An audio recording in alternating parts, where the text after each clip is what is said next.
He walked up to her in that park like she was the problem. Cold eyes, expensive suit, voice like a blade. "Stay away from my son." But she didn't flinch. She looked this billionaire dead in his face and said, "Your son sits alone in this park every night because you can't be bothered to show up. I'm not the threat here. You are." The silence between them? Lethal.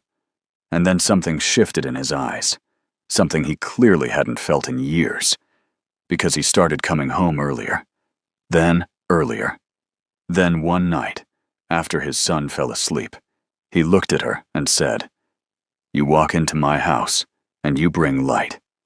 I dream about you. I need you."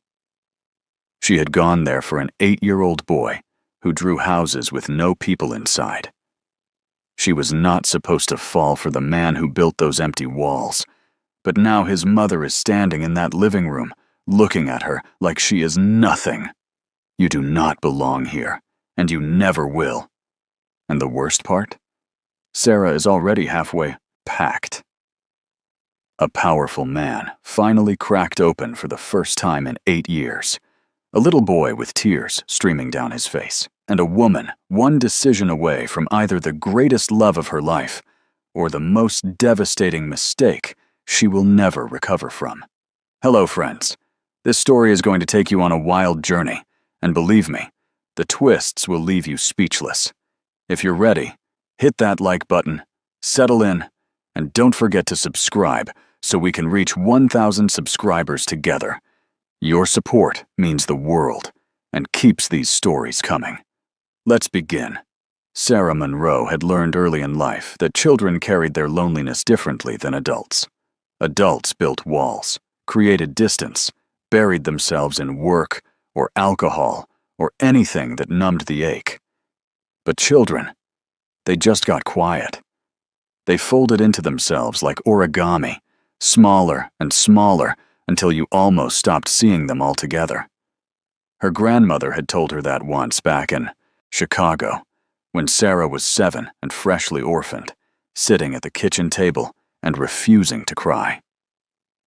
"A child who feels invisible will disappear into themselves," her grandmother had whispered, and Sarah had carried those words into adulthood, into nursing school, into every pediatric ward she had ever worked in. That was why she noticed the boy. It was her 3rd month in Seoul, 3 months into a 6-month medical exchange program that had seemed like an adventure when she had signed the papers in Chicago, but felt lonelier than she had expected.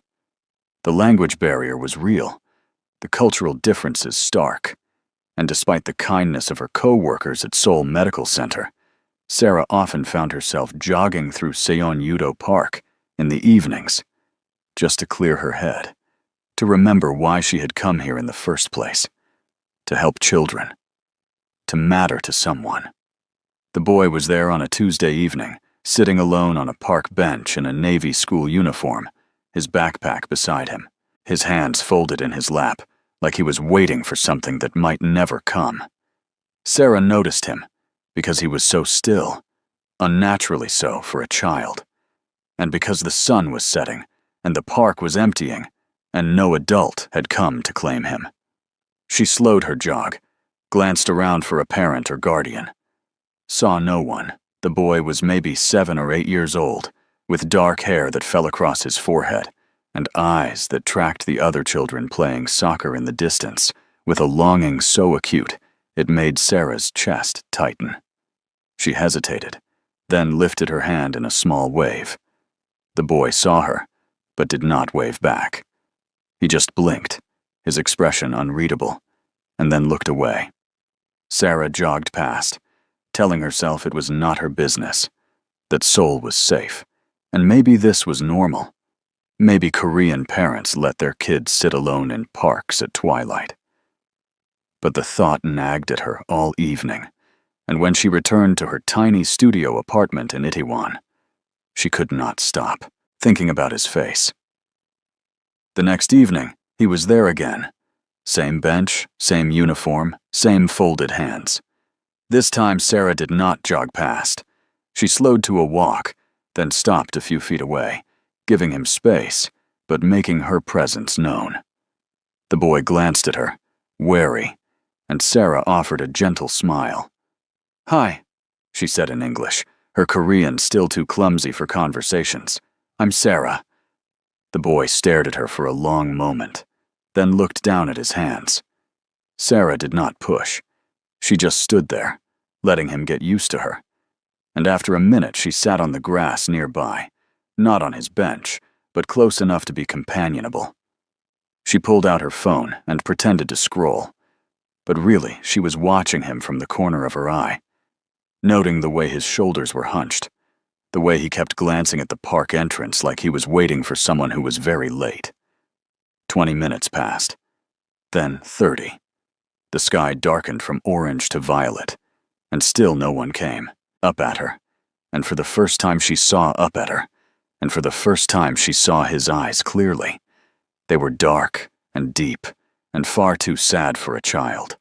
He nodded once, a small movement, and Sarah felt her heart crack a little. "Okay," she said. "I'll wait with you until they do." She sat on the far end of the bench, leaving space between them, and pulled out her sketch pad. Drawing calmed her, always had, and she might not want to make the boy uncomfortable by staring.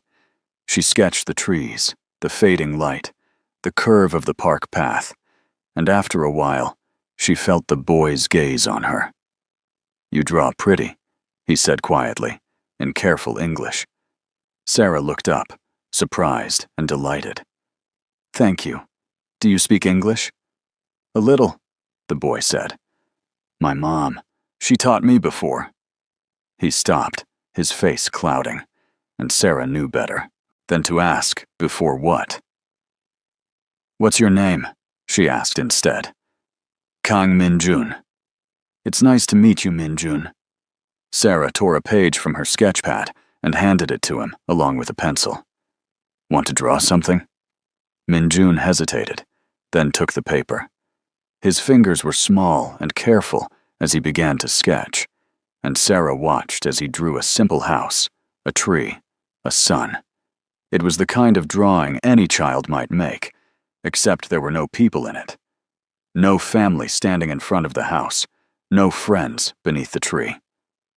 Just empty space. Before Sarah could say anything, headlights cut through the growing dark. A sleek black Genesis pulled up to the curb, and Min-jun's entire body tensed. Sarah stood instinctively, protective, as the car door opened and a man stepped out. He was tall, easily over 6 feet, dressed in a charcoal suit that probably cost more than Sarah's entire month's rent. His face was all sharp angles and cold symmetry, the kind of face that belonged on a billboard, billboard or a corporate website, and when his eyes landed on Min-jun and then on Sarah, they went even colder. He moved toward them with the controlled grace of someone used to commanding rooms, and Sarah felt herself straighten, suddenly very aware that she was in joggers and a worn Howard University sweatshirt, her natural curls pulled into a messy ponytail. "Min-jun," the man said, his voice low and precise. Then his gaze cut to Sarah, and he switched to English, flawless and accentless. "Who are you?" There was no politeness in the question, no warmth, just suspicion and something sharper, something that made Sarah's spine stiffen. "I'm Sarah," she said evenly. "I was just keeping Min-jun company while he waited." The man's jaw tightened almost imperceptibly. He looked at his son, and Sarah saw something flicker in his eyes, something that might have been guilt or shame, but it was gone so fast she could not be sure. "Min-jun, get in the car." Min-jun stood immediately, obedient, but he looked back at Sarah with those sad eyes. "Bye, Sarah." "Bye, sweetie," Sarah said, her voice gentle. She wanted to hug him, but did not dare. Not with this man watching her like she was a threat. The man, who Sarah assumed was Min-jun's father, gave her a stiff nod. "Thank you for your time. It was dismissal, clear and cold, and he turned toward the car. But Min-jun stopped, his small hand clutching his father's sleeve. "Appa, can Sarah come with us?" The man, Appa, went very still. His gaze snapped to Sarah, assessing, and she saw the refusal forming on his lips. "That's okay," Sarah said quickly, not wanting to make this harder for the boy. She knelt down to Min-jun's level. "I'll be here tomorrow, okay? Same time." Min-jun's face lit up, just a little, and he nodded. The man's expression darkened, but he said nothing. He simply placed a hand on Min-jun's shoulder and guided him to the car. Sarah watched them drive away, the tail lights disappearing into the Seoul night, and she felt an inexplicable pull in her chest. She should have left it alone. She should have gone back to her apartment and forgotten about the lonely boy and his cold father. But Sarah Monroe had never been good at walking away from children who needed her. The next evening, Min-jun was there again, and this time he smiled when he saw her. It was a small smile, tentative, but it was there. Sarah brought a juice box and a packet of cookies, and they sat together on the bench, drawing and talking in a mix of English and Min-jun's halting Korean. He told her his mother was gone, that she was in heaven, and his father was always busy. He did not say it with bitterness, just factual sadness, and Sarah wanted to wrap him in her arms and promise him that someone saw him. So she kept coming back. Every evening at 7, she was there. And so was Min-jun. They drew pictures, played hand-clapping games, told stories. Min-jun opened up slowly, like a flower that had forgotten how to bloom, and Sarah felt herself getting attached in the way she always did, in the way that made her co-workers back in Chicago shake their heads and tell her she cared too much. It was on the 7th evening that everything changed. Sarah and Min-jun were playing a clapping game, laughing as Min-jun kept messing up the rhythm, when the black Genesis pulled up again. But this time, it was earlier than usual, the sun still a golden rim on the horizon, and when the door opened and the man stepped out, Sarah saw that he was alone. No driver this time. He walked toward them with that same controlled intensity, and Sarah stood, suddenly nervous. Min-jun jumped up, his face bright. "Appa! You came early!" The man's expression softened for a fraction of a second when he looked at his son, but when his gaze shifted to Sarah, it went hard again. "Min-jun, wait in the car." "But Appa, now!"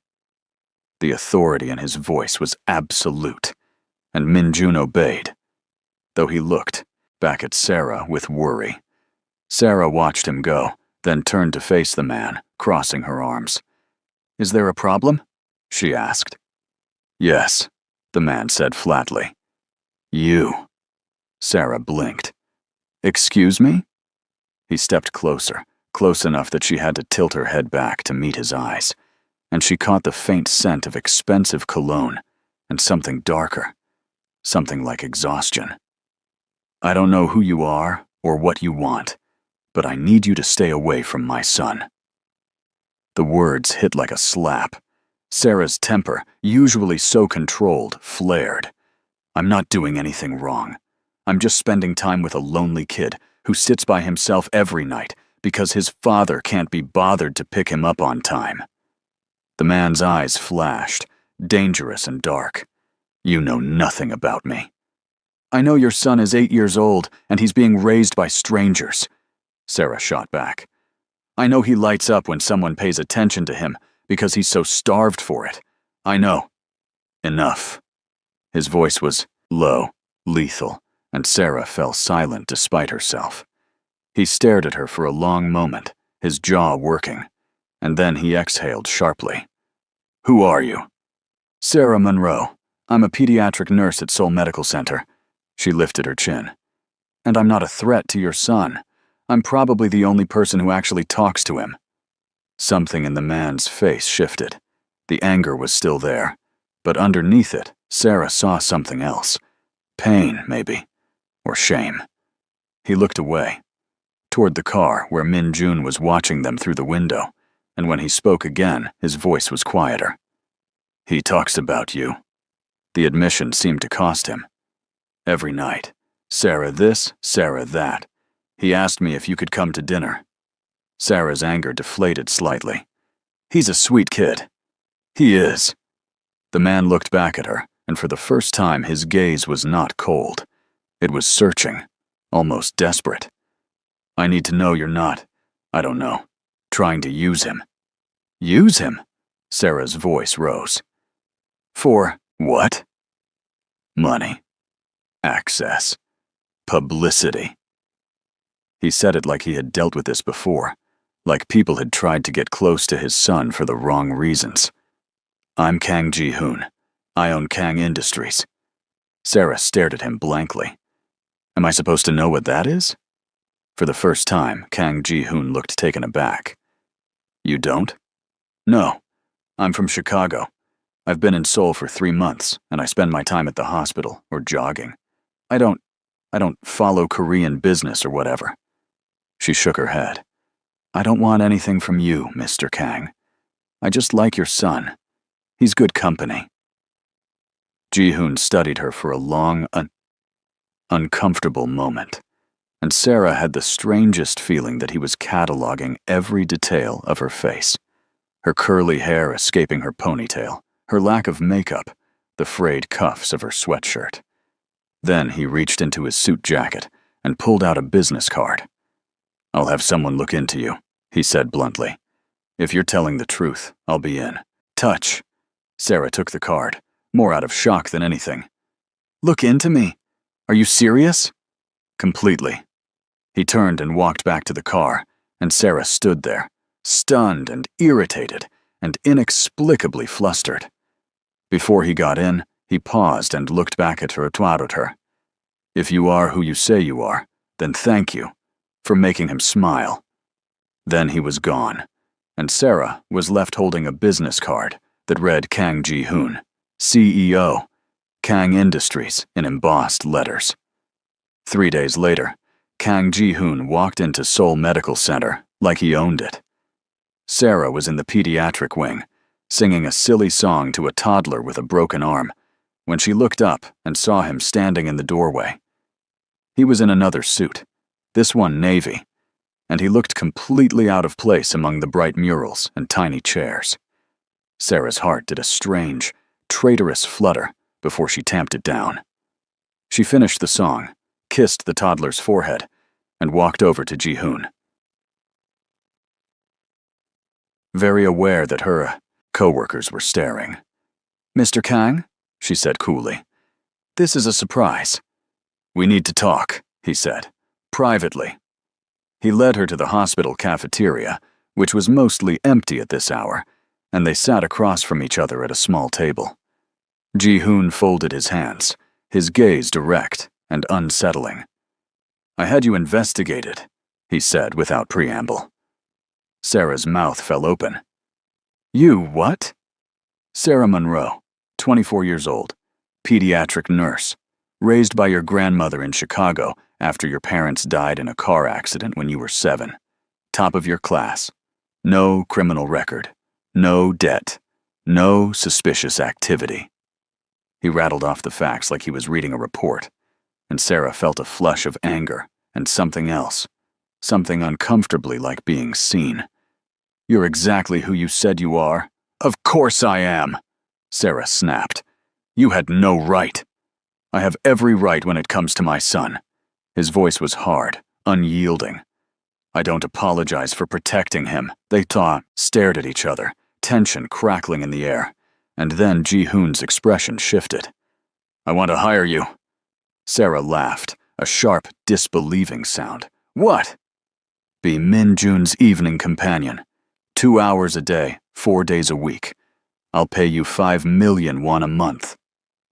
Sarah did the conversion in her head. That was over $4,000, more than she made at the hospital. She shook her head. No.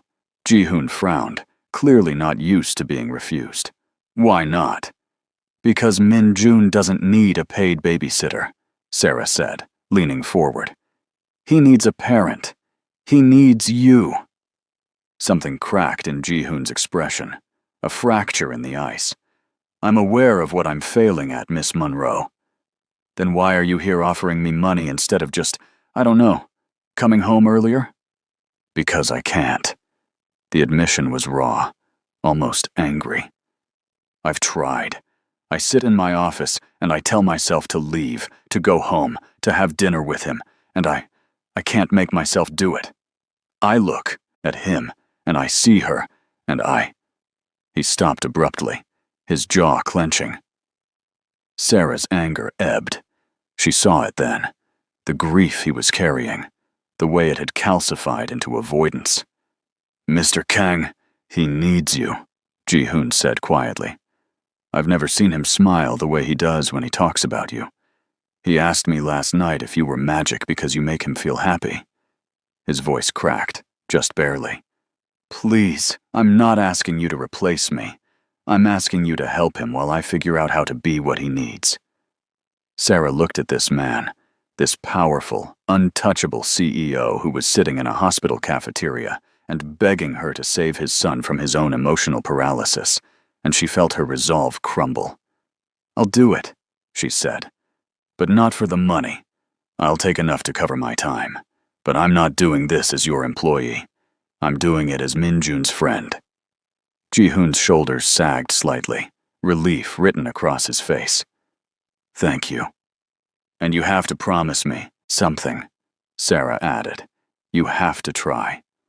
To be there, even if it's just 10 minutes a day. He needs his father, not just me. Ji-hoon nodded slowly. I'll try. The next evening, a sleek black car arrived at Sarah's apartment.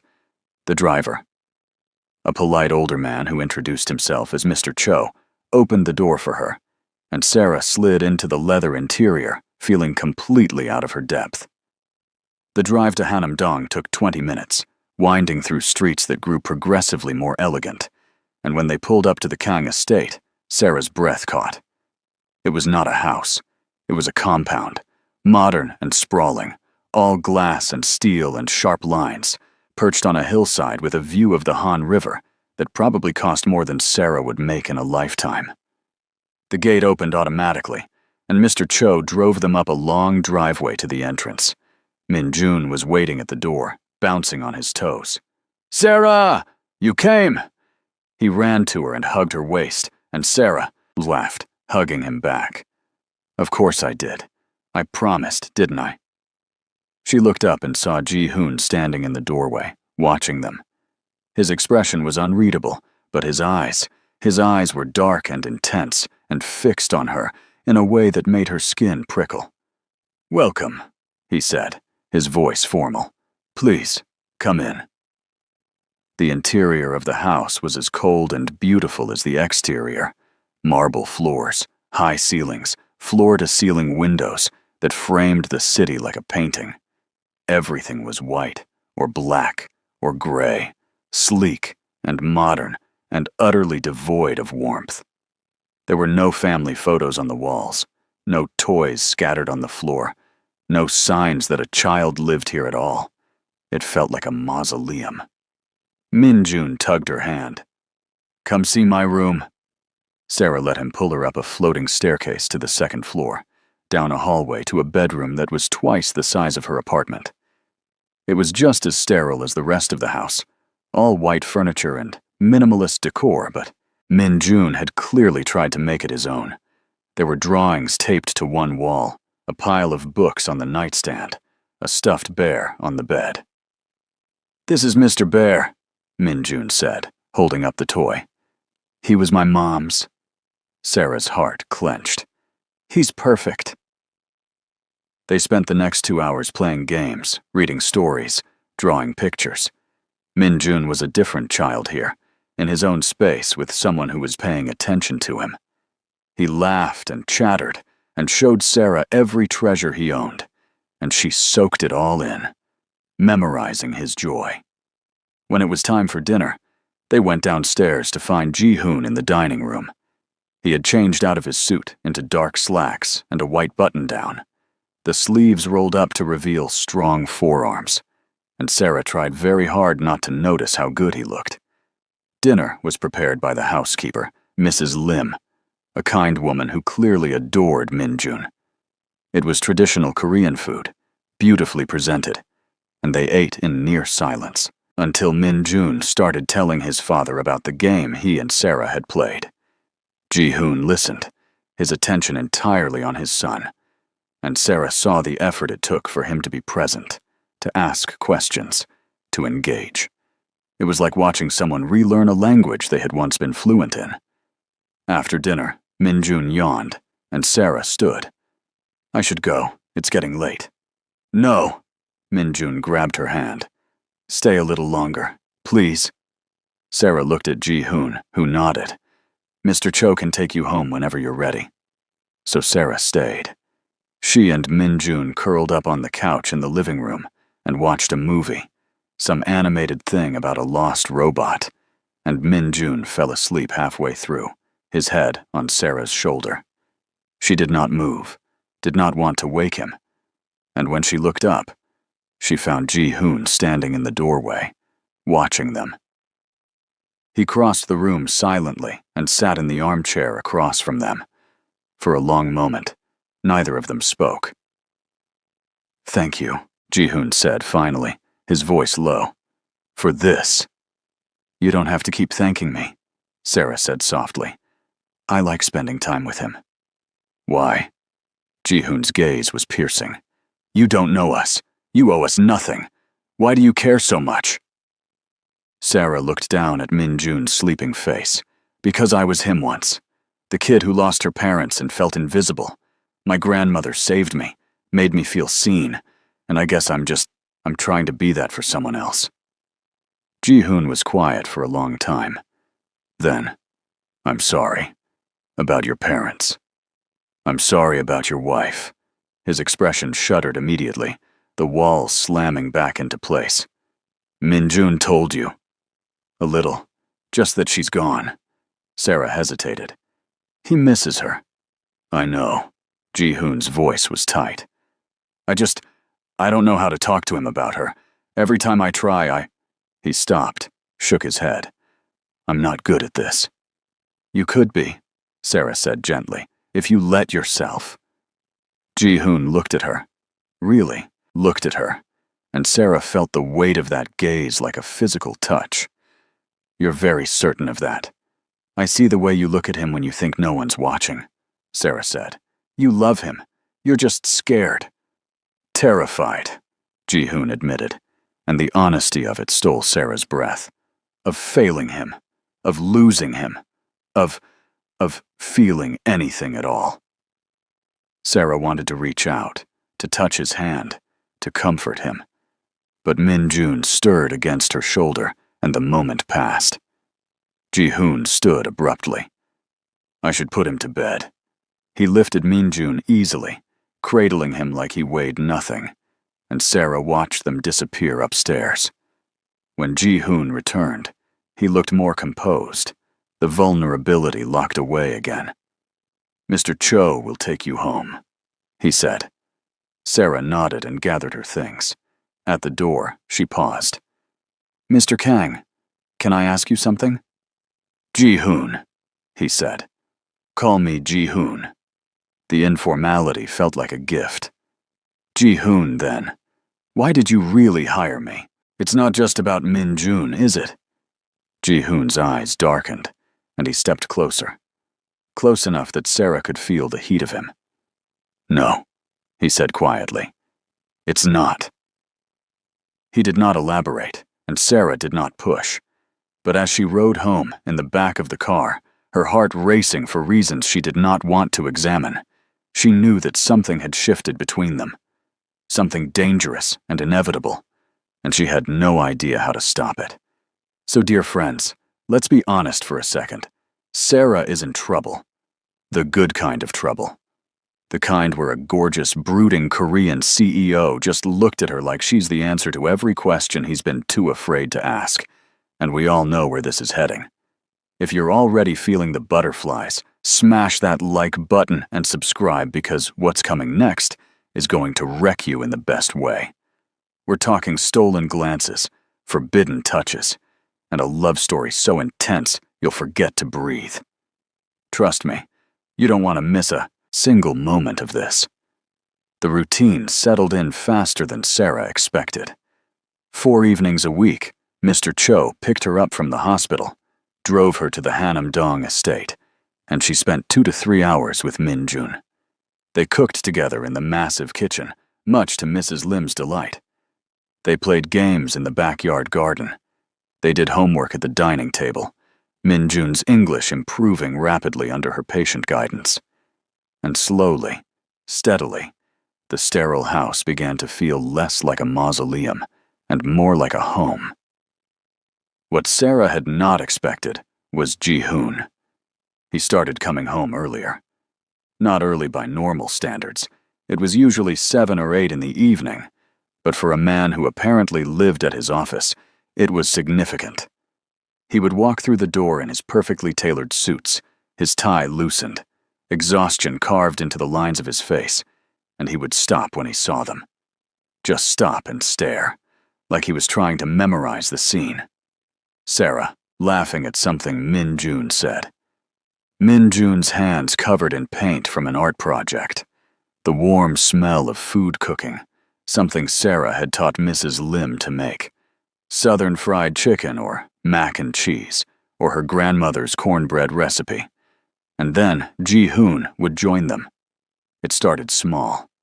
He would sit at the dinner table and eat with them instead of taking his meal in his study. He would ask Min Jun about school, actually listening to the answers. He would watch Sarah help Min Jun with math homework, his dark eyes tracking every movement, every smile, every gentle correction. His presence was intense, overwhelming in its focus, and Sarah found herself increasingly aware of him. The way he moved, all controlled power and barely leashed energy. The way his voice dropped lower when he spoke to her, like he was sharing secrets. The way he looked at her when he thought she was not paying attention. Hunger and confusion and something darker warring in his expression. It had been 3 weeks since she started coming to the house when everything shifted. Sarah was in the kitchen with Min Jun, teaching him how to make chocolate chip cookies. Flour dusted the counters, the boy's hair, Sarah's cheeks.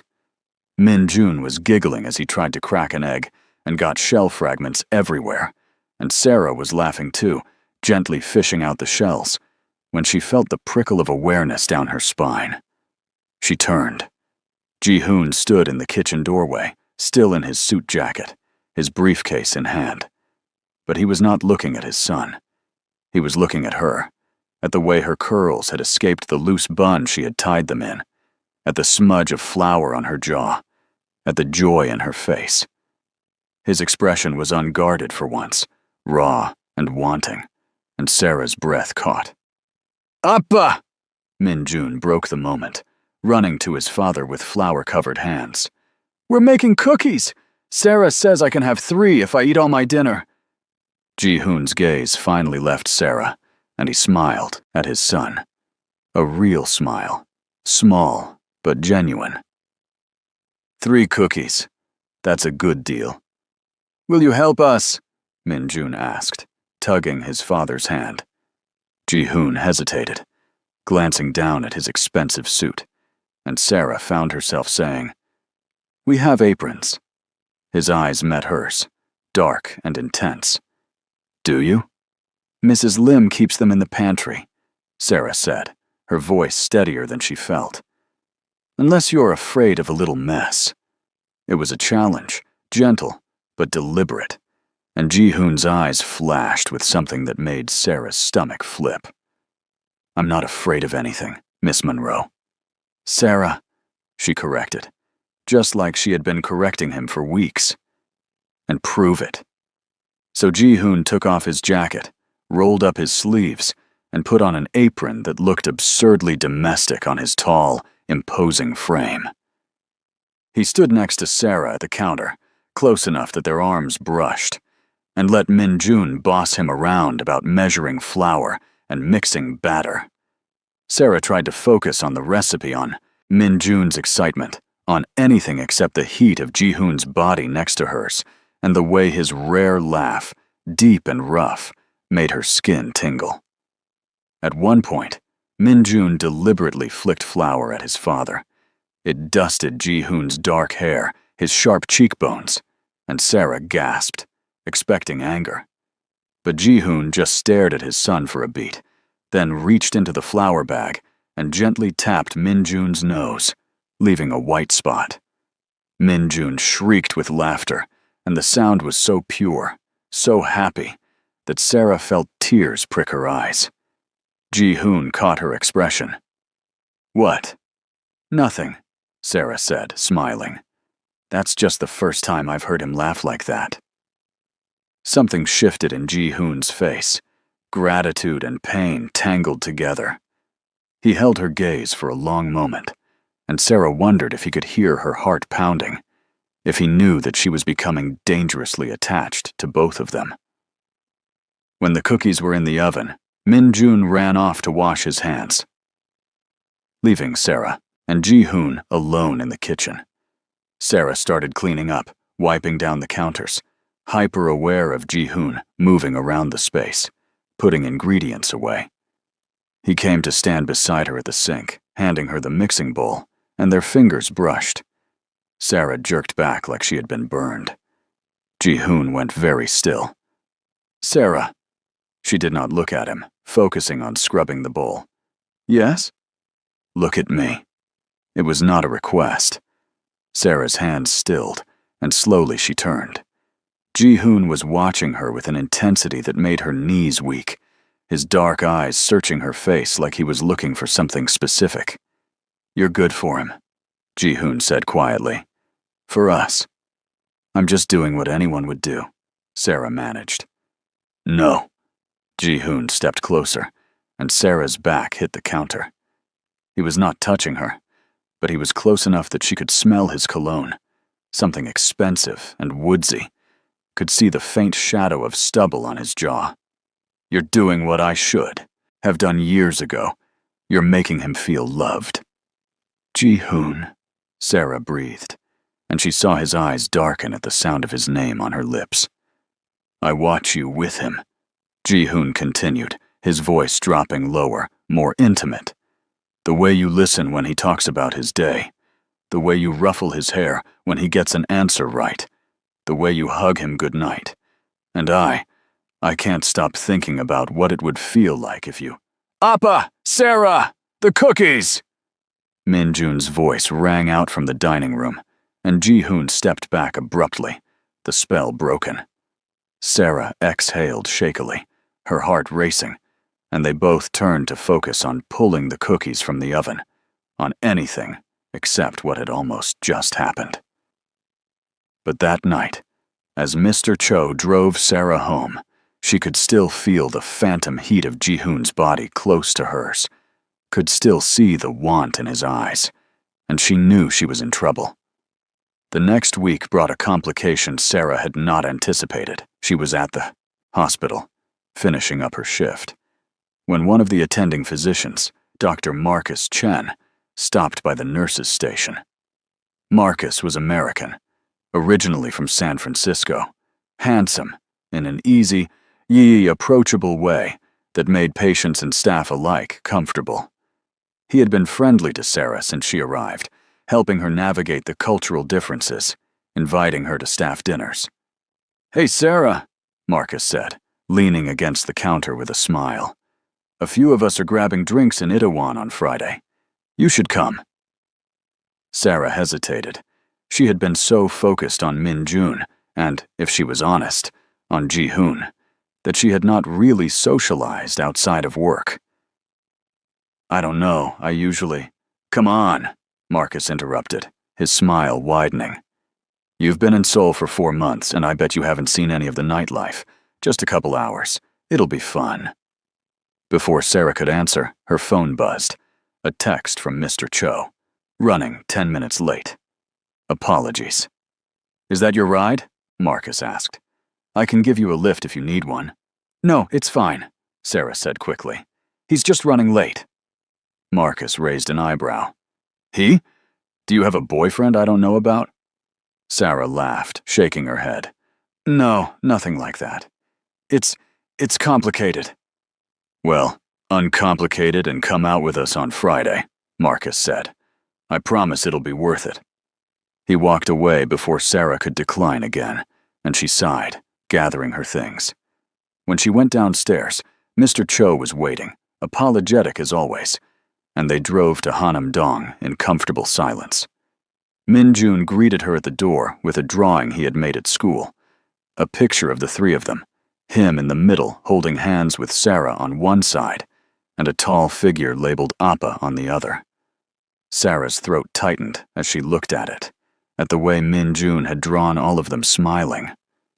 This is beautiful, she said, kneeling to hug him. Can I keep it?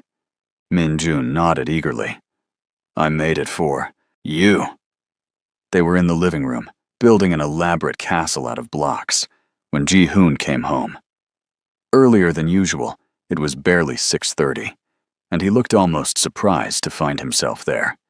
He had started doing that, Sarah noticed, leaving work earlier and earlier, like he was testing himself, seeing how much he could pull away from the office and toward them. How was your day? Sarah asked, the question automatic and domestic, and Ji-hoon's eyes tracked to her like he was starving, and she was sustenance. Long, he said. Better now. Min-jun abandoned the blocks and ran to his father, chattering about school, about the drawing, about the castle. Ji-hoon listened, his hand resting on his son's head, but his eyes never left Sarah. There was something different in his gaze tonight, something almost possessive, and Sarah felt heat crawl up her neck. They had dinner together, the three of them, and it felt so natural that Sarah had to remind herself this was not real, not permanent, that she was just the hired help, no matter how much it felt like more. After dinner, Min-jun wanted to watch a movie, and they settled on the massive couch in the living room, Min-jun between them, his head on Sarah's lap as she absent-mindedly played with his hair. Halfway through the movie, Min-jun fell asleep. Sarah smiled down at him, this sweet boy who had stolen her heart. And when she looked up, Ji-hoon was staring at her with an expression that made her breath hitch. I'll carry him to bed, Ji-hoon said quietly, and he lifted his son with practiced ease, disappearing upstairs. Sarah stood, stretching, and started to gather her things, assuming the evening was over. But when Ji-hoon came back down, he did not call for Mr. Cho.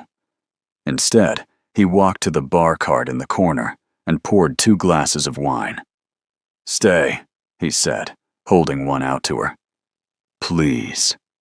Sarah knew she should say no, knew that staying, that sharing a drink along with him in Mazan, this big empty house, was a terrible idea. But she took the glass anyway and sat back down on the couch. Ji-hoon sat on the other end, a careful distance between them, and for a while they just sipped wine in silence. I got invited to drinks on Friday, Sarah said finally, not sure why she was telling him, by one of the doctors at the hospital. Ji-hoon's hand tightened on his glass, his jaw clenching. Which doctor? Does it matter? Sarah asked, surprised by his reaction. Yes. His voice was flat, hard. It matters. Sarah set her wine down, turning to face him. Why? Ji-hoon stared at her, and she saw something dark and dangerous flash in his eyes. Is he interested in you? I don't know. Maybe. We're just colleagues. Does he know that? Ji-hoon's voice was low, almost a growl, and Sarah felt a thrill run through her that she absolutely should not be feeling. Ji-hoon, are you jealous? He laughed, a harsh sound. Jealous. Yes, furious, actually, the thought of another man, of anyone, touching you, looking at you the way I... He stopped, draining his wine in one swallow. I have no right. I know that. You're not mine. The words hung in the air between them, heavy and charged. Sarah's heart was pounding so hard, she was sure he could hear it. "Ji-hoon, tell me something," Ji-hoon interrupted, setting his glass down and turning to face her fully. "Why are you really here? It's not the money. You barely take half of what I offer you. It's not obligation. You could have walked away from Minjun that first night. So why do you keep coming back?" Sarah opened her mouth, closed it. How could she explain that she came back for Minjun, but stayed for something else? Something that terrified and exhilarated her in equal measure? How could she admit that she thought about Ji-hoon at night, wondered what it would be like to break through his walls completely, to be the one he turned to when the grief got too heavy? "Because he needs me," she said finally. "And what about what I need?" The question was raw, vulnerable, and it shattered something in Sarah. She saw Ji-hoon clearly then, not the intimidating CEO or the cold father, but a man who was drowning and desperately reaching for anything that felt like air. "What do you need?" Sarah whispered. Ji-hoon moved before she could process it, closing the distance between them on the couch, his hand coming up to cup her face. His thumb brushed her cheek, and Sarah's eyes fluttered closed at the gentleness of it. "You," Ji-hoon said, his voice breaking on the word. "I need you. You walk into my house, and you bring light with you. You make my son laugh. You make me remember what it feels like to want to come home. I can't stop thinking about you, dreaming about you, wanting." He cut himself off, but Sarah opened her eyes and saw everything he was not saying written across his face. The want, the need, the fear. "Ji-hoon," she breathed, and then his lips were on hers. The kiss was soft at first, questioning, like he was giving her the chance to pull away. But Sarah did not pull away. She leaned in, her hands fisting in his shirt, and kissed him back with all the longing she had been trying to suppress. Ji-hoon made a low sound in his throat and deepened the kiss, his hand sliding into her curls, tilting her head back as he claimed her mouth like a man starving. Sarah had been kissed before, but never like this. Never with this intensity, this desperation, like she was oxygen and he had been suffocating. Ji-hoon's other hand came to her waist, pulling her closer, and Sarah went willingly, her body fitting against his like it was made to be there. When they finally broke apart, both breathing hard, Ji-hoon rested his forehead against hers. "Tell me to stop," he said roughly. "Tell me this is wrong, and I'll never touch you again." Sarah's hands were still fisted in his shirt, her heart racing. She knew she should say it, should put distance between them before this got more complicated. But when she opened her mouth, what came out was, "I can't." Ji-hoon's eyes darkened, and he kissed her again. Slower this time, but no less intense. His hands roamed her back, her sides, learning the shape of her, and Sarah melted into him, into the heat and want, and the feeling of being desired so completely. They kissed until Sarah's lips were swollen, and her thoughts were incoherent, and then Ji-hoon pulled back, his breathing ragged. "I should take you home," he said, but his hands were still on her waist, holding her close. "You should," Sarah agreed, but she did not move. They stared at each other, the air thick with everything unspoken. And then Ji-hoon stood abruptly, putting distance between them. "Mr. Cho is off tonight. I'll drive you." The drive to Sarah's apartment was silent and charged. Ji-hoon's hands gripped the steering wheel tightly, his jaw clenched, and Sarah pressed herself against the passenger door, trying to calm her racing heart. When they pulled up to her building, she reached for the door handle, but Ji-hoon's hand shot out, catching her wrist. "Sarah!" She looked back at him, and the expression on his face nearly undid her. Want, and regret, and something that looked like fear. "I meant what I said," Ji-hoon said quietly. "I need you." But I don't. I don't know how to do this. I haven't led anyone close since Seo-yeon. I don't know if I remember how. Sarah turned in her seat, her hand covering his. Then we figure it out together. Ji-hoon brought her hand to his lips, pressing a kiss to her knuckles, and the tenderness of it made Sarah's eyes sting. Go inside, he said, before I do something stupid like beg you to stay with me.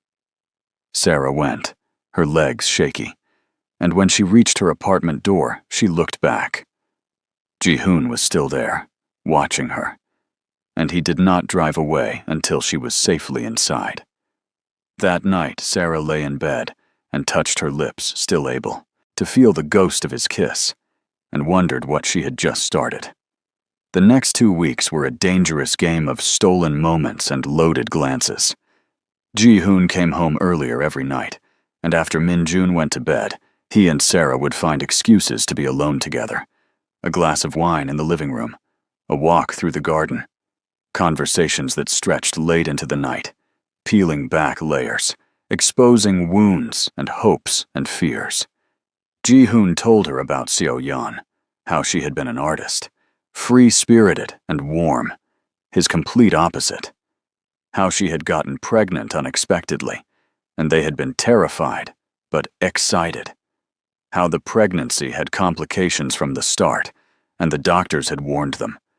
But Seo-yeon had refused to terminate, had been determined to bring their child into the world, even if it killed her. And it had.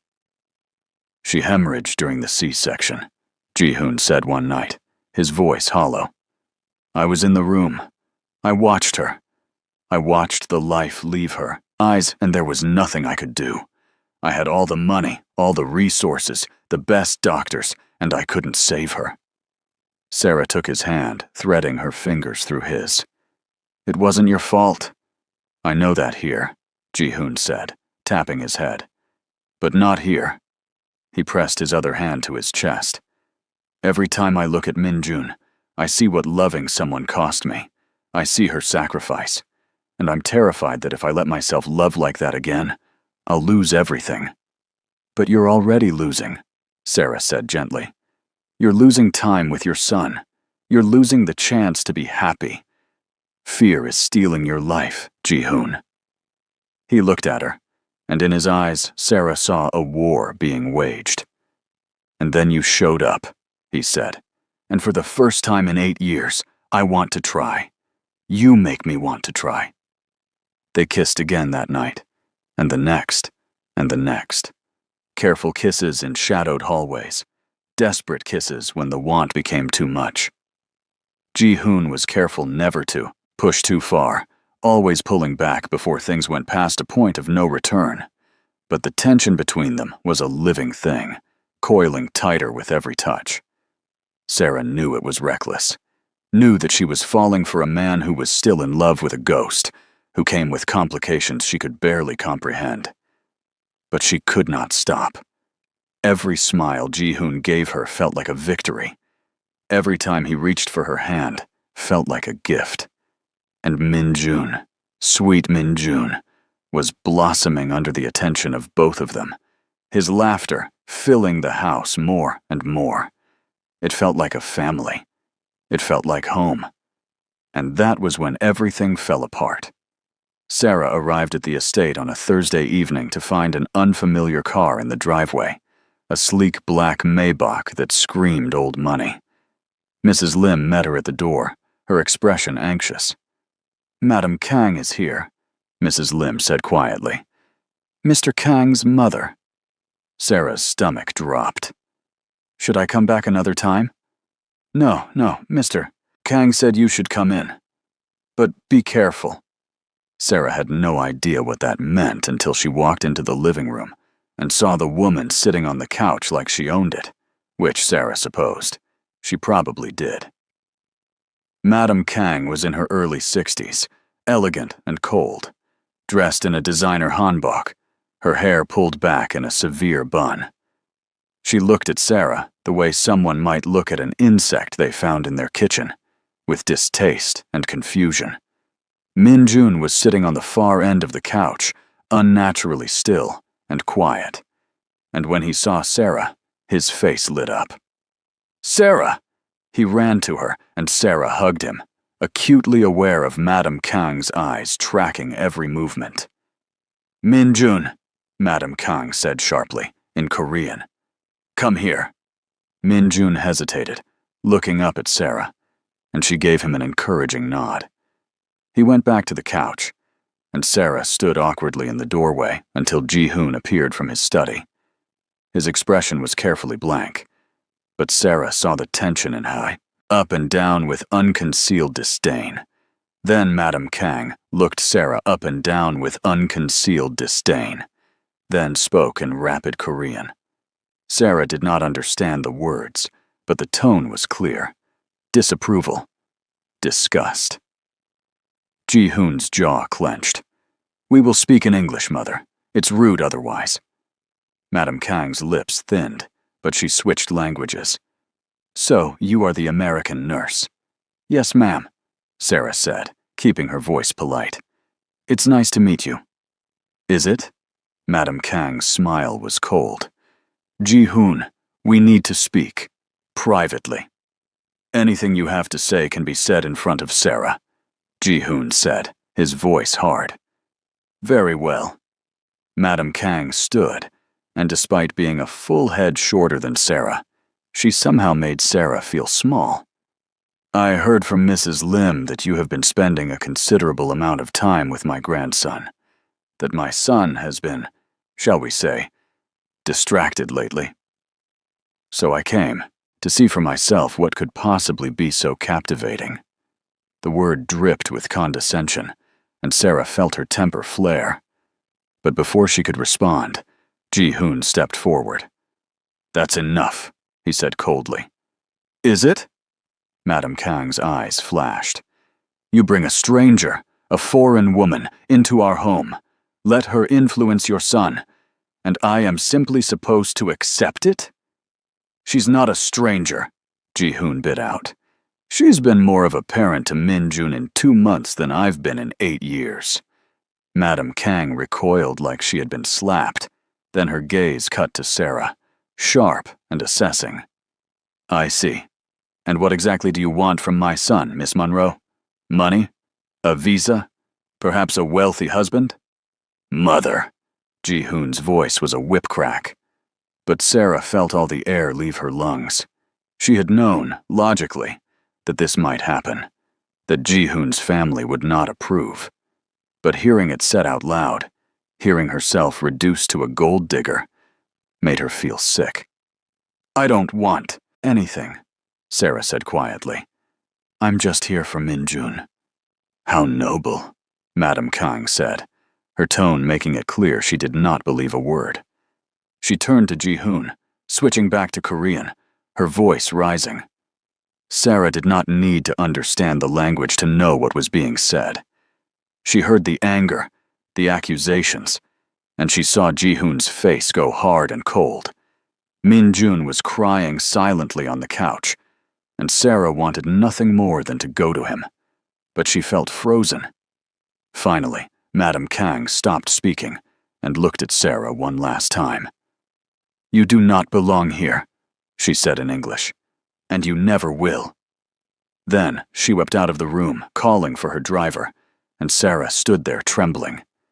Ji-hoon crossed to her immediately, his hands on her shoulders. "Ignore her," he said urgently. "She's wrong. You do belong here." But Sarah shook her head, stepping back. "She's right, though. I don't fit into your world, Ji-hoon. I'm just the help." "You are not the help," Ji-hoon said fiercely. You're everything." Sarah looked at Min-jun, who was still crying, and felt her heart break. "I should go. Sarah, please." But Sarah was already moving, grabbing her bag, calling for Mr. Cho. She could not breathe, could not think, could only feel the walls closing in. Ji-hoon followed her to the door, his voice desperate. "Don't do this," he said. "Don't let her win." Sarah turned, and she saw the fear in his eyes, but all she could hear was Madame Kang's voice. "You do not belong here." "I need time," Sarah said, her voice breaking. I need to think. She left before Ji-hoon could stop her, and as Mr. Cho drove her home, she pressed her hand to her mouth to keep from sobbing. When she got to her apartment, she collapsed on her bed and let the tears come. Her phone buzzed repeatedly, texts from Ji-hoon, but she could not bring herself to read them. Instead, she called her best friend in Chicago, Keisha, and when Keisha's face appeared on the video call, concerned and warm, Sarah broke. "I fell in love," Sarah sobbed, "and I don't know what to do." Keisha's face on the phone screen was a mixture of concern and something that looked like she had been waiting for this call. "Okay, slow down. Start from the beginning. Who is he?" Sarah wiped her eyes, her voice shaky as she explained everything. The lonely boy in the park, the cold CEO who turned out to be his father, the way she had been pulled into their lives, the way Ji-hoon looked at her like she was the only thing keeping him tethered to Earth, the kiss that had changed everything. And tonight, the mother who had made Sarah feel exactly like what she had always feared being, an outsider who did not belong. And the worst part, Sarah said, her voice breaking again, is that she's right, Keisha. I don't fit in his world. He's a billionaire. His family probably goes back generations, and I'm just me. Keisha was quiet for a long moment. Then she leaned closer to the camera. "Sarah Monroe, I have known you since we were 14 years old, and I have watched you shrink yourself down for people who didn't deserve you. Is that what you're doing now?" "I'm being realistic," Sarah protested. "No, you're running, like you always do when things get scary." Keisha's voice was gentle, but firm. "The second someone gets too close, you find a reason to bolt. Does he love you?" Sarah thought about the way Ji-hoon looked at her, the way he touched her like she was precious, the way his voice broke when he said her name. "I think so. Maybe. I don't know. Do you love him?" "Yes," Sarah whispered, and saying it out loud made it real and terrifying. "I love him, and I love Min-jun, and that's why I have to leave, before I mess up their lives more than I already have. Sarah, if you leave, make sure it's because it's what's best for everyone, not just because you're scared." After they hung up, Sarah pulled out her laptop and sent an email to her program coordinator requesting an early departure due to personal reasons. The response came within an hour. Approved. She could leave in 1 week. Sarah called in sick to work the next day. Her phone would not stop buzzing with messages from Ji-hoon, but she could not bring herself to respond. On the third day, Min-jun's voice came through her voicemail, small and scared. "Sarah, where are you? Did I do something wrong? Appa is sad, and I miss you. Please come back." Sarah wrote them letters instead, her hand shaking as she tried to explain what she could barely understand herself. She told Min-jun how much he meant to her, how none of this was his fault. She told Ji-hoon that he did not need her anymore, that he had remembered how to be a father, that they would be fine without her. Then she started packing. Sarah was surrounded by half-filled suitcases when someone pounded on her door 3 days later. She opened it, and Ji-hoon was there.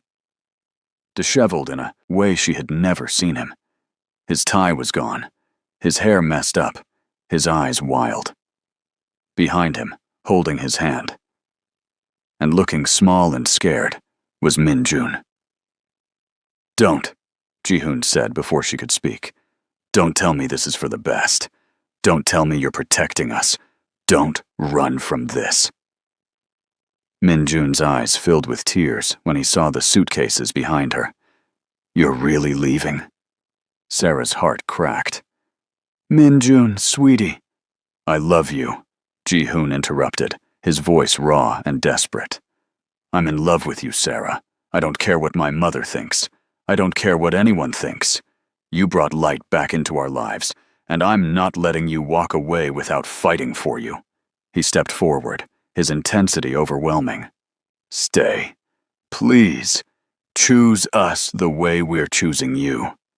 Minjun ran to her, wrapping his arms around her waist. Please, Sarah. You're my family. Don't go. Sarah looked at them, at this man who had finally learned to be vulnerable, and this boy who had claimed her as his own, and she felt every wall she had built crumble. I'm scared, she whispered. Then be scared with us, Ji-hoon said, cupping her face with both hands. But don't leave. I'll protect you from my mother, from the press, from anyone who makes you feel less than what you are. You belong with us, Sarah. Here. Always. And Sarah, who had spent her whole life running, finally let herself stay. Okay, she breathed. Okay, I'll stay. Ji-hoon kissed her like she was air, and he had been drowning, and when they broke apart, Minjun was grinning despite his tears. Sarah pulled them both into her arms, and for the first time in her life, she felt completely, utterly home. The next few weeks were a whirlwind. Sarah moved into the Hanam-dong estate, and slowly the house transformed from a cold mausoleum into a warm home. Minjun was thriving, and Ji-hoon had become the father he was always meant to be, present and attentive and soft in ways that made Sarah fall, deeper in love with him every day. But the outside world was not so kind. The Korean press discovered their relationship within a month. Photos appeared everywhere, headlines brutal and invasive. Foreign nurse seduces grieving widower. Is this Seoul's most scandalous romance? Sarah tried to ignore them, but it was impossible when someone spray-painted a slur on her car one morning. Ji-hoon found her staring at it, frozen, and the look on his face was terrifying. Cold rage, barely contained. This ends now, he said, pulling out his phone. Within hours, he had called a press conference. Sarah watched from home as Ji-hoon stood before dozens of cameras and spoke with absolute conviction. I am in love with Sarah Monroe, he said, first in Korean, then in English. She is the woman who saved my family, who taught me how to be a father again, who brought joy back into our lives. Anyone who has a problem with that can deal with me directly. She is not a scandal. She is the best thing that has ever happened to us. The room erupted in questions, but Ji-hoon walked off without answering any of them. That evening, he came home and found Sarah in the garden. Come with me, he said, taking her hand. Where are we going? You'll see. He drove them to Seon-Yudo Park, and as the sun set in shades of orange and gold, he led her to the bench where they had first met, where she had befriended a lonely little boy and unknowingly changed all their lives. Ji-hoon turned to face her, taking both her hands in his. This is where it started, where you chose to see Minjun when the rest of the world looked past him, where you chose kindness over convenience. His voice was steady, sure. I want this to be where we start our forever. Then he dropped to one knee. Sarah's breath caught as he pulled out a ring, a stunning diamond set in simple platinum. Sarah Monroe, you walked into my life when I had given up on living. You loved my son when I had forgotten how. You made me believe in second chances. His eyes were bright with emotion. Marry me. Be Minjun's mother. Be my wife. Be my family. Yes, Sarah said, tears streaming down her face. Yes, yes, yes. Ji-hoon slid the ring onto her finger and stood, pulling her into his arms and kissing her like he would never let her go. And Sarah, who had spent her whole life afraid of being left behind, finally understood what it meant to be chosen. They married 3 months later in the same park, with Minjun as the ring bearer and Sarah's grandmother crying happy tears. It was not a huge affair, despite Ji-hoon's wealth, just close friends and family, a celebration of love that had bloomed in the most unexpected way. Madame Kang did not attend, but she sent a traditional Korean wedding quilt with a note that read, "For your happiness." It was not an apology, but it was something. A beginning. Life settled into a beautiful rhythm. Sarah opened a pediatric clinic in a low-income neighborhood, Ji-hoon funding it without hesitation. Min-jun flourished, bringing friends home and calling Sarah Mom with increasing confidence. And every evening, they had dinner together. The three of them, a family built not by blood, but by choice. 8 months after the wedding, Sarah stood in the bathroom staring at a positive pregnancy test, her heart racing. She had wondered, had suspected, but seeing the confirmation made it real, terrifying and wonderful, and so real. She found Ji-hoon and Min-jun in the living room, playing a video game, and she just stood there watching them until they noticed her. "Everything okay?" Ji-hoon asked, immediately alert to her mood. Sarah nodded, a smile breaking across her face. "I have news." She showed them the test, and for a moment, there was complete silence. Then Min-jun shrieked with joy. "I'm going to be a big brother? Really? Can it be a sister? I want a sister." Ji-hoon stood slowly, his eyes locked on Sarah's face, and she saw everything there. Joy, fear, gratitude, love. So much love, it took her breath away. He crossed to her in 3 strides and pulled her into his arms, holding her so tightly she could feel his heart pounding against hers. "Are you happy?" Sarah whispered, because she still needed to ask sometimes. "Terrified," Ji-hoon admitted, his voice rough with emotion. "But yes, so happy, Sarah. You've given me everything." He kissed her then, deep and passionate and full of promise, and when they broke apart, Min-jun was still chattering excitedly about baby names and whose room the baby would share and whether they would like soccer. That night, after Min-jun had finally gone to bed, Ji-hoon made love to Sarah with a tenderness that brought tears to her eyes, his hands reverent on her still flat stomach, whispering promises to her and their unborn child, promises of protection, of presence, of a love that would not waver. 6 months later, Sarah was heavily pregnant and glowing despite her swollen ankles and constant backache.